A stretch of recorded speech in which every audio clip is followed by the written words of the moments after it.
Graça, paz e misericórdia da parte de nosso Senhor Jesus Cristo. Bem-vindo para mais uma lição da nossa Escola Bíblica Dominical, neste quarto trimestre do ano de 2020, onde estamos estudando a fragilidade humana e a sabedoria divina. Hoje estaremos vendo a sexta lição desse trimestre, cujo tema é a teologia de Elifaz. Só os pecadores sofrem? Esta é a teologia de Elifaz. O texto áureo está em Jó capítulo 4, versículo 7 e o versículo 8.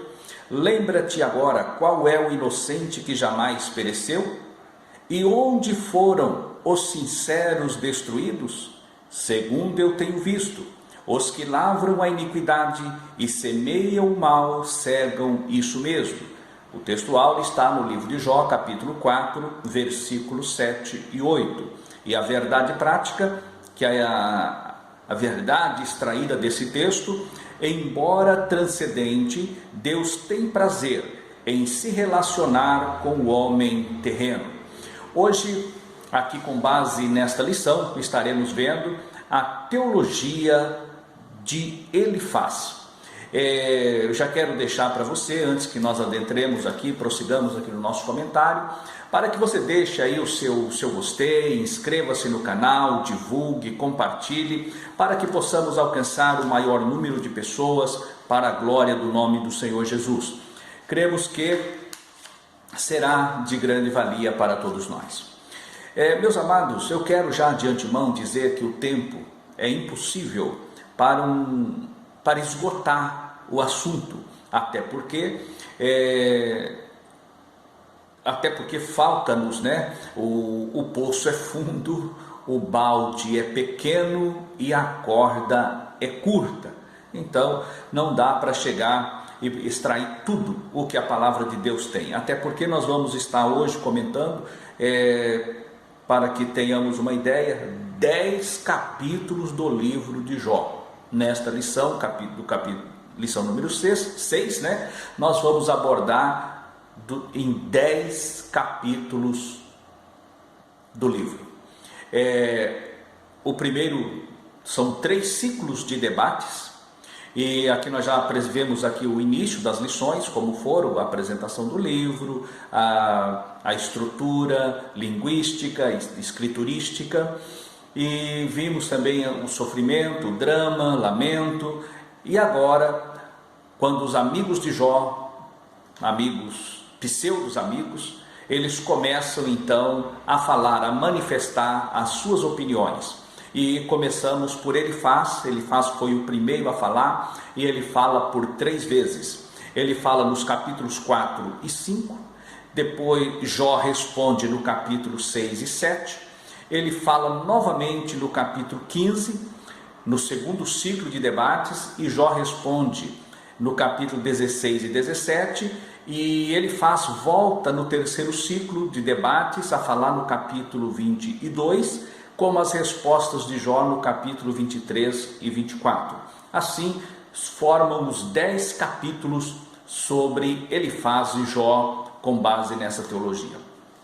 Aqui, já de antemão, eu já quero trazer aqui algo para os irmãos, os alunos, professores, amantes da Escola Bíblica Dominical, que a teologia de Elifaz muitas igrejas hoje que adotam esta teologia de Elifaz, que estão, como já anunciamos em outras lições anteriores, que tem lá nas placas, nas portas, nas suas igrejas, dizendo: pare de sofrer. Pare de sofrer. É como que o sofrimento não fosse inerente à vida humana. O sofrimento é inerente à vida humana, com Cristo ou sem Cristo, salvo ou não, na vida de pecado ou na vida de justeza, na vida de fidelidade perante Deus. Tá? Então, esta teologia de Elifaz é uma teologia satânica. E nós vamos ver isso, o principal ponto desta lição é justamente isso. Logo de início, nós vamos ver aqui na lição, apesar de estar dividido aqui nos 3 tópicos, né, na nossa lição, os pecadores no contexto da justiça retributiva.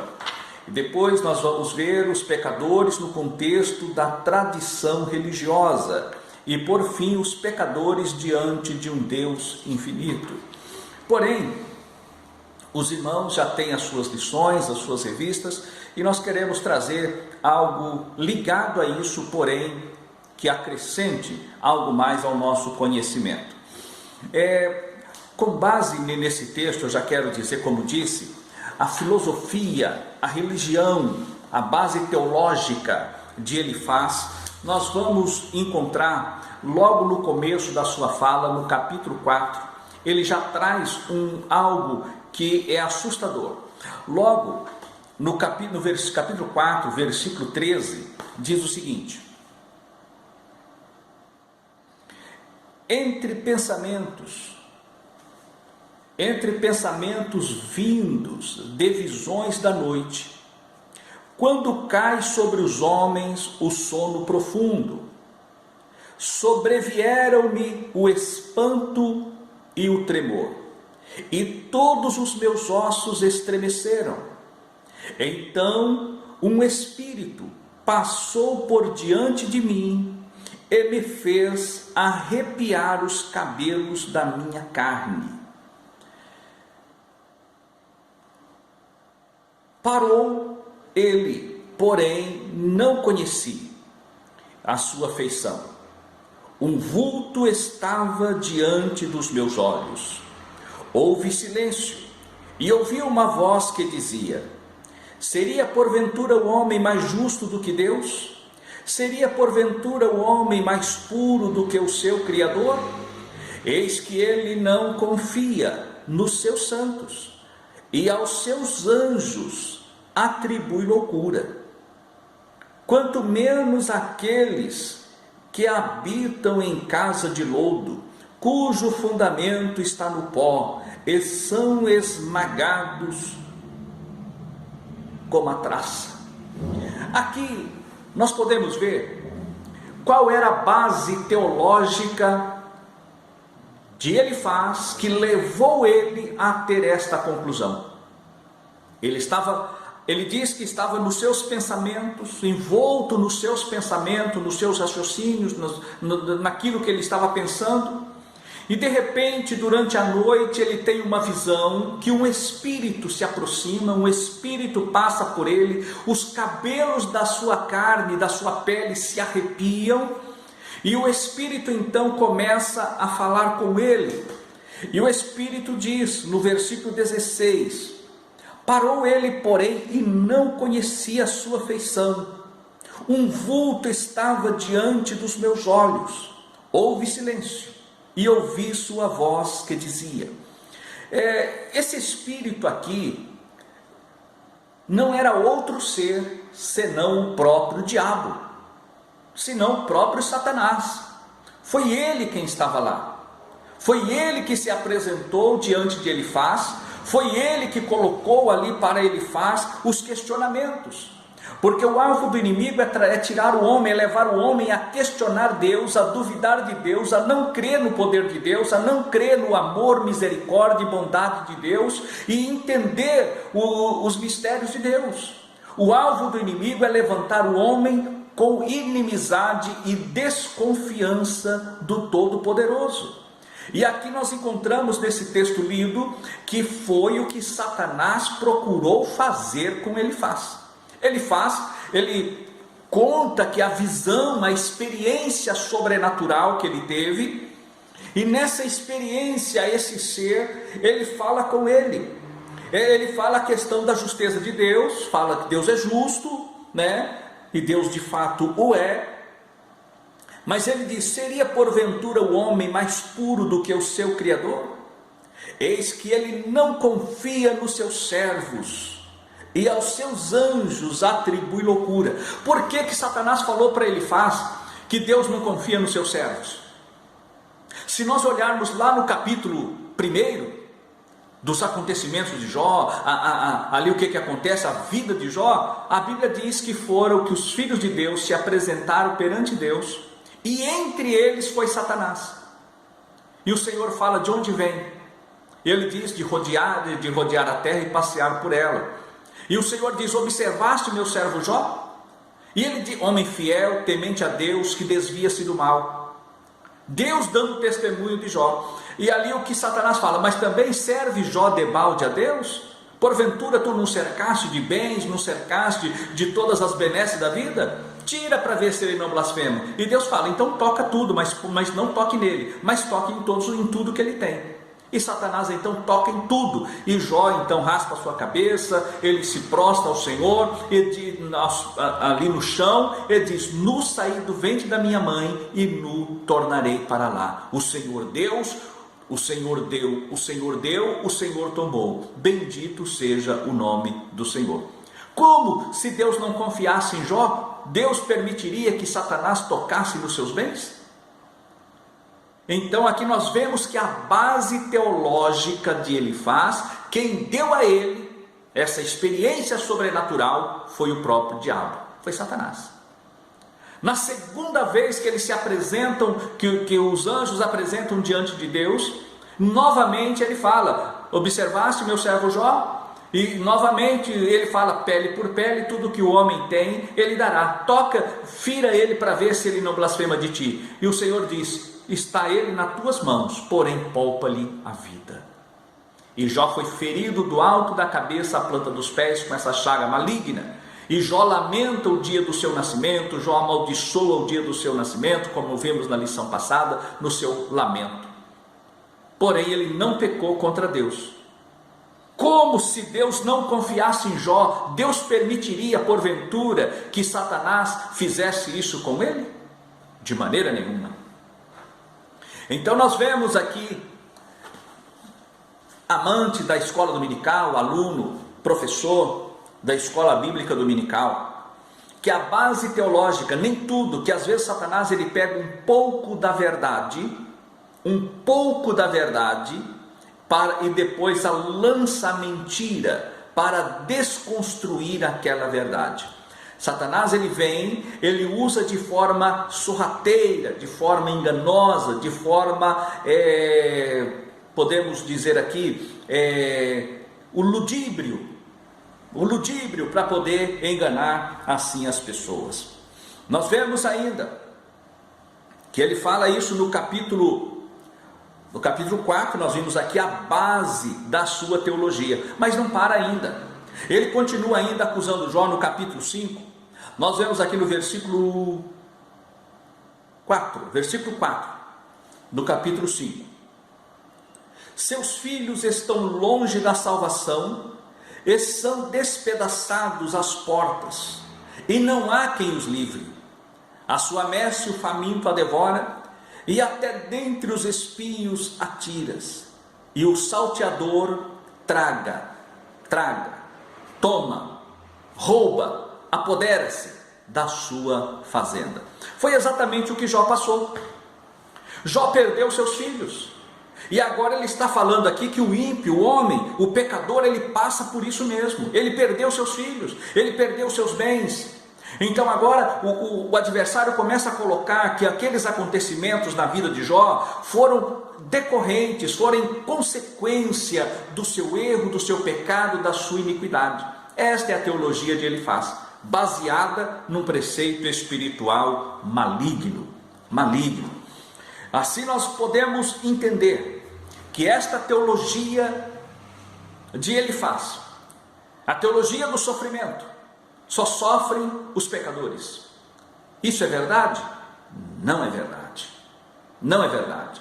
Se nós olharmos na Bíblia, a Bíblia fala a respeito de Davi, um homem segundo o coração de Deus. A Bíblia fala: e achei a Davi um homem segundo o meu coração. Davi, um homem segundo o coração de Deus. Davi pecou? Pecou. Cometeu homicídio, cometeu adultério. Davi contou o povo. Ele tentou buscar um meio de exaltação, apesar de toda a sua humildade. O que marcou Davi foi a sua humildade.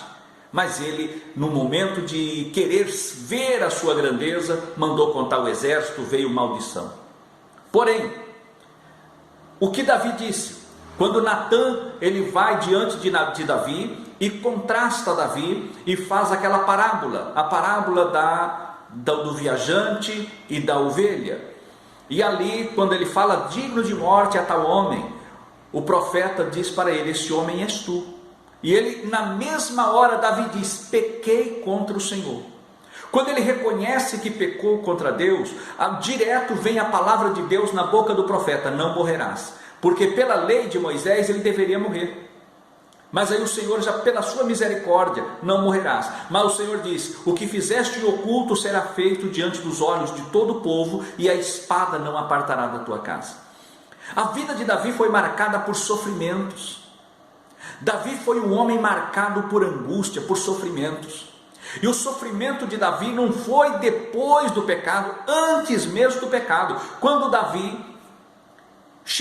Samuel chegou na casa de Jessé para ungir o rei, Jessé preparou todos os seus filhos, porque a ordem de Samuel era para que preparasse todos os filhos. Mas aí nós vamos encontrar um detalhe da cultura antiga, que as pessoas, mulheres e crianças, não eram consideradas pessoas. E Davi ainda era bem jovem. E Jessé não o considerou como filho varão para se apresentar diante de Samuel. Considerou Davi como mulher e criança, como criança no caso, que as mulheres e crianças não eram contadas. No entanto, quando Samuel passa, todos os filhos passam diante de Samuel, nenhum o Senhor havia escolhido. Ele fala, acabaram-se os mancebos? Ele fala, falta o menor, a criança, o menino, o adolescente que está no campo. Ele diz, não nos assentaremos à mesa enquanto ele não estiver aqui. Olha só, já começou com discriminação o ministério de Davi. Mas ele vem, ele é ungido por Samuel na presença dos seus irmãos. Ele vai, peleja naquela batalha, corta a cabeça do gigante. Ele é aclamado pelo povo. As mulheres louvam ali, Saul feriu seus milhares, Davi seus 10 milhares. Ele já ficou doido, o ciúme já aflorou em Saul, e ele começa então a perseguir a Davi. Merabe, que era para ser dada a Davi, não foi dada a outro.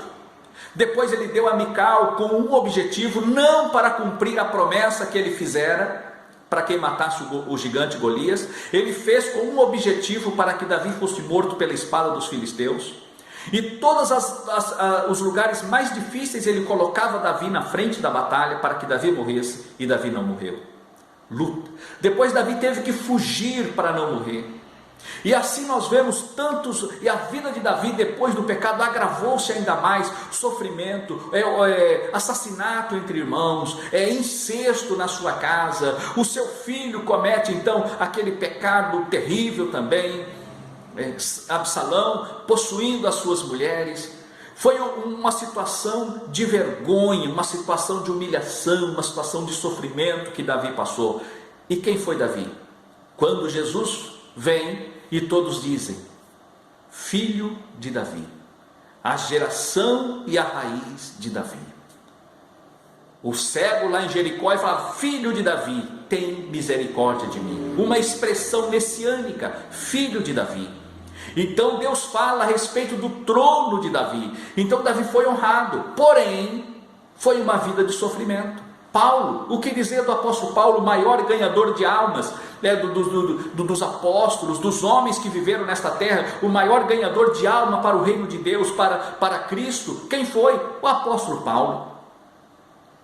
E o apóstolo Paulo, o Senhor disse para ele lá, como testificasse de mim em Jerusalém, importa que testifiques também em Roma. O que acontece com Paulo? Ele fica preso em Jerusalém, passa 3 anos preso ali, ele apela para César, e ele vai para Roma, de que jeito? Algemado, sofre ainda naufrágio no meio do caminho, uma víbora pega-lhe na mão, mas Deus era com Paulo. Então nós vemos, essa teologia do sofrimento é uma teologia satânica, que não se enquadra na palavra de Deus. Logo, o que ele faz, a base da crença teológica de Elifaz é uma base maligna, é uma base satânica. É isso. Assim, nós podemos ver que a base está errada. Tudo que dali procedeu, tudo que dali fluiu, foi errado também. Foi construído de forma errada. Quando nós chegamos no capítulo 15, eu quero ler aqui versículos 10 a 15, nós vamos ver o que ele faz, continua no seu debate, na sua colocação. Então nós vemos aqui versículos 10, ele diz o seguinte, aqui do capítulo 15, que é o segundo discurso, a segunda falácia de Elifaz, tá? Também há entre nós encanecidos e idosos, muito mais idosos do que teu pai. Porventura fazes pouco caso das consolações de Deus e da suave palavra, olha só, da suave palavra que te dirigimos? Por que te arrebata o teu coração e por que piscam os teus olhos? Para vires contra Deus o teu espírito e deixaste sair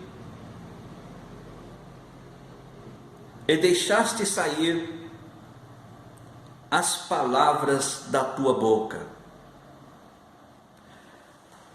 Que é o homem para que seja puro, e o que nasce da mulher para ser justo? Eis que ele não confia nos seus santos, e nem os céus são puros aos seus olhos. Quanto mais abominável e corrupto é o homem que bebe a iniquidade como a água. Olha a acusação. Primeiramente ele coloca assim, olha, Jó, você não respeita a nossa idade, nós somos mais velhos que você.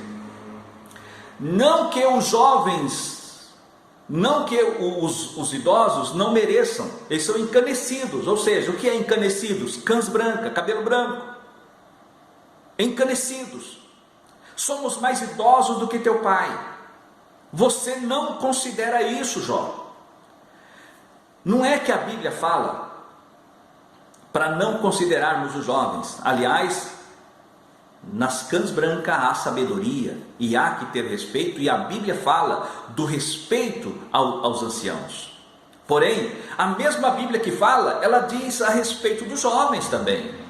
Ela fala ali, quando Paulo escreve a Timóteo, ninguém despreze a tua mocidade. E vou mais além. O Senhor Jesus, quando ele montou o seu colégio apostólico, quem eram os seus colégios apostólicos? Quem fazia parte dos seus apóstolos? Eram pessoas idosas ou eram jovens? Eram jovens. O colégio apostólico de Cristo foi um colégio apostólico formado por jovens. Deus trabalha com jovens. Deus chamou a Davi ainda jovem. Deus, ele tem, não que Deus não chame os idosos, tanto é que João, quando foi para a ilha de Patmos, ele já era idoso, já estava bem velhinho, já quase beirando já a 100 anos de idade, mas ele foi levado para a ilha de Patmos para morrer, e Deus pega e mostra o Apocalipse para ele, e manda que ele leve a palavra, e ele traz e propaga o Apocalipse, e esta palavra de João alcançou o mundo, e hoje nós lemos aqui o Apocalipse de João. Então Deus, ele não despreza o homem pela sua idade, tá? Não despreza. E nós vamos ver depois, nas lições futuras, a respeito de Eliú. Eliú fala, ele diz, quando eu vi vocês falando, foi, deixa falar os anos, vocês são mais idosos, deixa falar vocês que têm um entendimento, e eu, como sou de menor idade, vou me calar. E quando ele abre a boca, ele reprova, esses idosos aqui são reprovados por Eliú. Nós vamos ver nas lições futuras. Então, o primeiro ponto, ele já se vangloria pela idade, dizendo que ser ele sábio, dizendo ser ele digno de ser respeitado e ouvido e acolhido as suas palavras de Jó. E ele diz mais ainda, palavras suaves que Deus mandou. Como que é a palavra suave? que ele acusa Jó de pecado, acusa Jó de iniquidade, acusa Jó que os seus filhos morreram por causa da sua iniquidade, os bens que ele possuía foram roubados por conta da sua iniquidade. Ele fala uma verdade, que é a semeadura e a colheita, a lei da semeadura. Claro que o homem semear, isso mesmo ceifará. Está no Novo Testamento, Paulo escrevendo aos Gálatas, né? Ele fala que Deus, o que o homem, né, semear, isso mesmo ele ceifará, a lei da semeadura. Isso é real. Porém, o que ele está colocando aqui, ele está trazendo uma questão dogmática, está dogmatizando algo, porque nem todo sofrimento é consequência, é colheita de má semeadura. Nem todo sofrimento é colheita de má semeadura, como falamos ainda há pouco, aqui mesmo neste comentário, a respeito de Davi. Davi, ele foi colocado na frente de batalha para ser morto pelos filisteus, porque ele fez alguma coisa má? Não, muito pelo contrário, pelo bem que ele fez e pelo ciúme de Saul contra ele, que queria vê-lo morto. Então nós passamos por provações que nós não semeamos, o caso de José e para com os seus irmãos. Aí nós vemos aqui no capítulo 15, novamente no versículo 15, ele fala novamente: eis que ele não confia nos seus santos, e nem os céus são puros aos seus olhos. Quer dizer, quem pode dizer que o céu não é puro aos olhos do Criador? A não ser Satanás. O mesmo Satanás que lá no capítulo 4 empolgou a Elifaz para que dissesse que os anjos, nem os anjos eram puros. Mas por que os anjos não eram puros? Porque de cada 3 anjos, um seguiu a Satanás. E o Senhor os expulsou, os baniu da presença dele pelo pecado dele, pela iniquidade dele, e não porque Deus não aceita. É o contrário, Deus não aceita o pecado, Deus não aceita a iniquidade. É isso que Deus não aceita. Mas o pecador, Deus deu o seu próprio filho para resgate do pecador. Glórias a Deus. Então nós vemos aqui nesse ponto os ataques. Elifaz não cessou de atacar a Jó. Nós vemos ainda no capítulo 22, no último discurso de Elifaz, no versículo 4 até o versículo 7, nós vamos ver o seguinte: ou te repreende pelo temor que tem de ti, ou entra contigo em juízo? Porventura não é grande a tua malícia e sem termo as tuas iniquidades? Porque sem causa penhoraste os teus irmãos, e aos nus despojaste as vestes, não deste ao cansado água a beber, e ao faminto retiveste o pão. Acusação. O que o inimigo mais sabe fazer é acusar. E Jó, num dado momento, ele expõe a sua sinceridade diante de Deus. Ele expõe a sua retidão na presença de Deus, mostrando que esses ataques feitos tanto pelos seus amigos Elifaz, Bildade e Zofar não prosperavam. Mas esta teologia de Elifaz, ela é pregada ainda hoje nos nossos dias. Pare de sofrer, vem para Jesus, pare de sofrer. Quem disse? A palavra de Deus mostra exatamente o oposto. O caminho do céu foi aberto pelo sofrimento. O caminho do céu para que eu e você pudéssemos chegar a Deus foi aberto pelo sofrimento. Glórias a Deus, sofrimento de Jesus. Jesus foi crucificado, ele derramou sangue, ele teve o seu corpo retalhado por chicotada, a sua cabeça, a sua mente, a sua cabeça perfurada por espinhos pontiagudos. Ele teve ali as suas mãos, os seus pés traspassado pelo prego, aleluia, sofrido, cravado numa cruz. E vemos ainda que não somente isso, teve o seu lado traspassado por uma lança. O Senhor sofreu, o Senhor ele desfigurou-se na cruz. O Senhor desfigurou, foi um caminho de dor e sofrimento que nos legou à salvação. O Evangelho chegou a nós, porque muitos morreram nas arenas, foram devorados por leões. Muitos morreram nas arenas, devorado por cães, estraçalhado por cães, mas não negaram a Cristo e o Evangelho chegou até nós. A Inquisição tentou acabar com o Evangelho, muitos foram mortos, muitos tiveram a língua arrancada para fora, muitos foram enforcados, queimados vivo, como foi John Hus, Jerônimo Savonarola. Quantos foram martirizados por conta do ataque ao Evangelho? Mas o Evangelho chegou a nós. Hoje, no século XX, século passado, que é tido como o século do Espírito Santo, foi o século que mais cristãos foram mortos. Superaram os mortos do primeiro e do segundo e do terceiro século. Só na China, mais de 70 milhões de cristãos foram assassinados por Mao Tse-tung. Outros 40 milhões foram mortos pelo comunismo marxista, leninista e stalinista.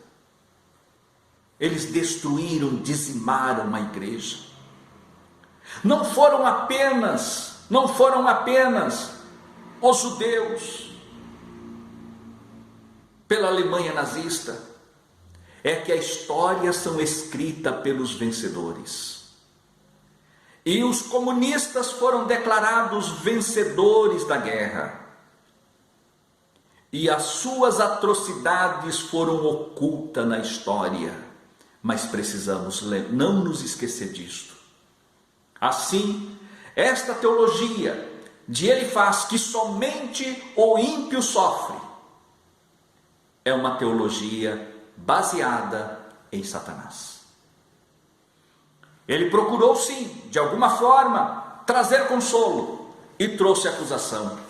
E ao trazer a acusação, ele quis dizer ainda que esta sua acusação eram palavras doces, palavras suaves, palavra de Deus, quando na verdade não eram. Assim nós vemos que a tradição religiosa, ela é nefasta, ela é perigosa. Jesus, no seu ministério, ele seguiu a tradição, enquanto a tradição não se contrapunha, enquanto a tradição não anulava a lei. O que estava acima da tradição era a lei. E aqui ele traz consigo o conceito tradicionalista religioso. E nós não podemos nos curvar ao tradicionalismo, senão na palavra de Deus. Vemos aqui, portanto, que Deus, ele está acima de todas as coisas. E nós vemos aqui então a resposta do patriarca Jó, que ele responde nos capítulos 23 e 24. Ele traz aqui uma resposta. Ele diz no versículo 23, aliás, capítulo 23, no versículo 13: mas se ele está contra alguém, quem então o desviará? O que a sua alma quiser, isso fará. Então ele mostra que Deus, ele está consciente de todas as coisas que acontecem, e Jó almeja uma porta aberta para falar com o Todo-Poderoso, porque ele sabia que se ele tivesse essa porta aberta, ele exporia as suas causas, Deus ouviria e Deus lhe daria uma resposta favorável. Era o que Jó aguardava. Assim nós vemos na parte conclusiva da nossa lição que Elifaz, o teólogo, o pensamento teológico de Elifaz, para ele, só os maus sofriam os infortúnios da vida.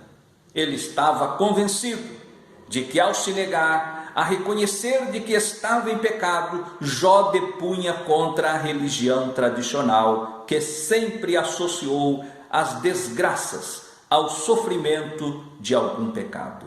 Então, aqui Jó rompeu com esse tradicionalismo de Elifaz.